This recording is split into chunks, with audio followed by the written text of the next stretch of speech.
In this chapter, we will focus on how we integrate network analysis and visualization into the research process. The focus here is on historical research objects, but these considerations are valid in most fields. So what use do we make of these networks in the historical sciences? To help us with this question, I would like to approach it from two angles. What is the status of the visualization we produce, and how do we use historical data to produce networks? Let's start with network visualization. The typology I propose here is a fairly classical classification and can be applied to all data analysis and visualization in general. Classification is an exercise that is necessarily imperfect, but I find it more useful to position ourselves at such a conceptual level to discuss our uses of network analysis than to make a huge catalog of everything that has been done so far. I propose two axes, the type of use on the horizontal axis and the category of data analyzed on the vertical axis. In the wake of the exploratory data analysis thematized by John Tukey in 1977, a distinction was made between the illustrative approach and a more experimental approach made possible by the processing of statistical data on a larger scale. This distinction between what we'll call demonstration visualization and research visualization is at the heart of the question of the uses and integration of data analysis and visualization in the research process. This may be a little bit theoretical, but I feel that what is expected from such an introduction is not to leave these kind of questions in the dark. We often realize in our day-to-day practice that we're not clear enough about the purpose of network visualization. We produce something that we intend for an audience, but which is in fact unreadable or, on the contrary, is intended to be part of our historical inquiry and end up as a mere cover illustration. To detail these categories, we can distinguish between network visualizations intended to illustrate a point, those that are used to demonstrate or present a situation through data, those that will serve as an interface, as an access point to interact with the data, and finally those that are intended to try to bring new knowledge about the object studied in the framework of a research process. On the vertical axis, the nuance between the notions of information visualization or infographics and data visualization is difficult to perceive since one is often used for the other. However, the difference is important in order to understand how the approach differs, even if the result is sometimes very similar in appearance. Producing a representation based on a compilation of information is an act that involves a graphic and often manual layout. On the other hand, the visualization of a dataset is an operation that can be performed automatically by a software. As we will see, a significant portion of network analysis and visualization meet the definition of demonstration visualization. The dataset could be analyzed simply with a spreadsheet, but its graphical representation adds some readability and better communicates the results to the audience. In this category, we find sociogram, flow diagrams, arcs, or even one-mode and two-mode networks. In contrast to these objects intended to be shown, as soon as the object becomes very massive or is particularly complex and intricate, its value as a visual object decreases. It is not always good enough to be published in an article, so much so that one has to master the codes of network analysis to be able to draw something from it. This is typical of research visualization, which is a tool for the researcher in his exploration process. If the complex and scale-free network is typical of the research network visualization, all multi-level representations can also belong to this category, as well as network matrices and maps that call for a more topographic reading. Between these two categories, we find the uses of network as an interface to facilitate the access to the data. Of course, all research visualizations are interfaces between the researchers and the data, but these visualizations are designed for this purpose. Interactive sliders to play with the temporal evolution, graph databases that allow access to additional information, etc. A good example might be the histograph interface, which allows you to click on the edges and have the documents that create the relationship displayed. Search parameters also allow to select a time range, to play with tags, or to explore the corpus directly from the reproductions of the annotated documents. And we should not forget that sometimes network visualization is used as pure illustration. This is a bit problematic since no data visualization is supposed to be pure decoration. But the notion of network being a very powerful concept, it is not uncommon to see networks on a book cover but to find none inside.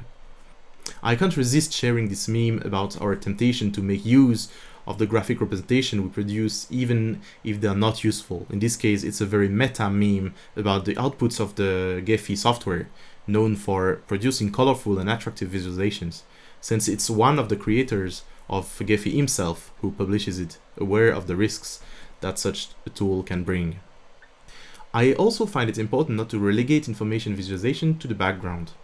Often, the network we need is not the product of data analysis, but rather an information formatting. This is, for example, the case for family trees or flowcharts, which can be real synthesis and demonstration tools. And just because network visualization is the result of information compilation and not quantitative data processing does not mean it cannot be heuristic as well. Mapping a subject by gathering in a space all the relational information we have, like a profiler in the middle of an investigation, can help us bring out patterns and show us where to keep digging. The same is true for mind maps, but more from a conceptual point of view. At a high level of detail and intricacy, this kind of object is quite a research tool as well. To briefly complete this reflection on uses, there is nothing like taking a look at what has been published recently, for example in the Journal of Historical Network Research. Here are some networks taken from the last issue, in Ancient Studies. In most cases, we are obviously working with medium-sized datasets, which remain easily readable. In several cases, a handful of vertices concentrate most of the edges, which means that this result was already detectable in the data file. The visualization is therefore not, strictly speaking, heuristic. It is nonetheless useful to demonstrate or simply show the data to the readers. The previous issues of the journal contain a little more diversity, which is normal since this time they are not thematic issues. There are some more massive networks, as well as multi-layer representation, flow diagrams, or interactive interfaces allowing to play with temporality. I think we learn best by example, so I can only encourage you to delve into the literature to understand the journeys of other researchers and see how they use network analysis in the research and historical narrative process. For this, the Historical Network Research Collaborative Bibliography is a very, very good resource. As I said, the purpose of this introduction is not to make an inventory of all historical network analysis, but it is good to know that there are places where such inventories exist, even partially. But know that we are clear on the status of network analysis in our research process. It is useful to ask, how do we extract a network from our historical data? First of all, it must be said that the practices are as multiple as our historical sources are diverse. But as a gateway to this problem, I think we can divide the ways of using historical sources for network analysis into 4 broad categories. The first is the metaphorical use, which consists of using network terminology without actually doing any analysis of visualization. It works well in some cases because these concepts are very popular in history, but it's obviously very limited. Anyway, I don't think we have a monopoly on the network concept, and we saw in the previous chapter that the field is constantly evolving and that it is as successful because the notion of network has a lot of meaning in history. Indeed, we are always looking for connections between people, events, places, etc., and the term network itself existed long before it was associated with formal approaches related to the application of graph theory. As you will have understood, it is a bit of an exaggeration to mention it here as one approach among others, but it is also to testify to the fact that the term is probably more used in history outside the context of formal quantitative analysis than to describe networks, as we mean it here.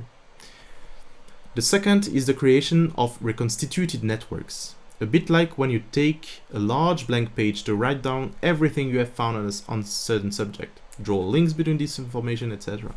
It is not always data visualization, but more some kind of drawing that gives an overview of the knowledge you have on the subject.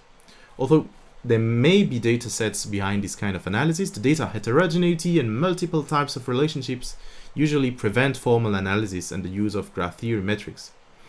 But depending on the object of research, we sometimes have no other choice, either because the archives are incomplete or very small, or because what interests us is the compilation of everything we know about the subject.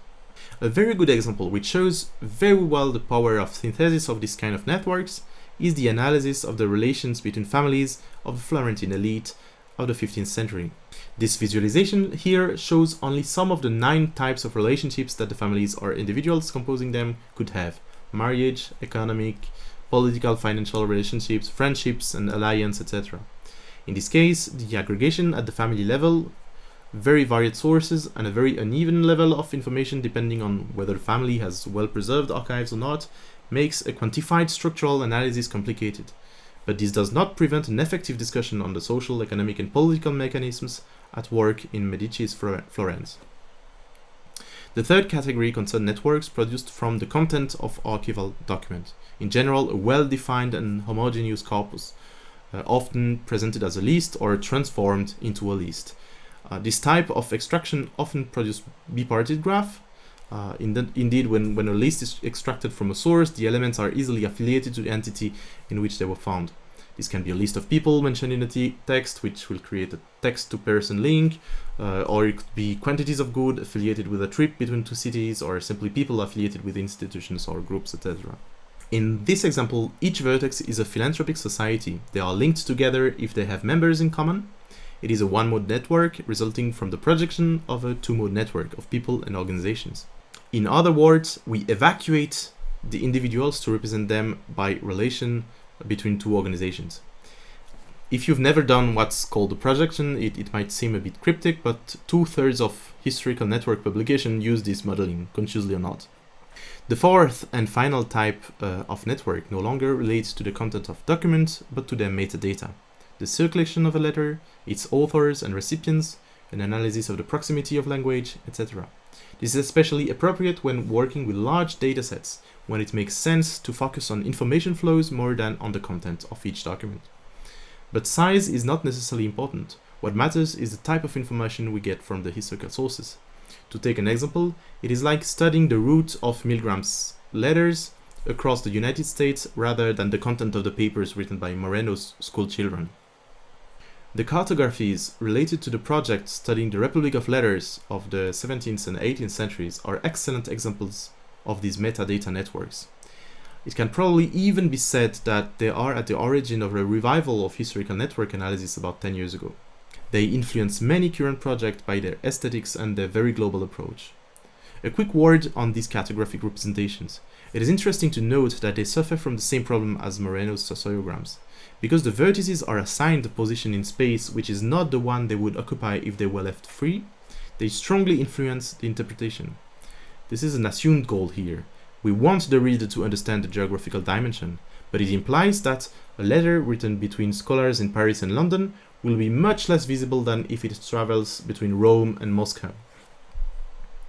To conclude on these historical aspects, we must of course keep in mind that part of our approach is data-driven, and that we therefore do not totally choose which process we will use. But being aware of these different functions of network visualization, as well as of these different ways of extracting networks from historical sources, is important in order not to limit ourselves to choosing the simplest and most obvious path.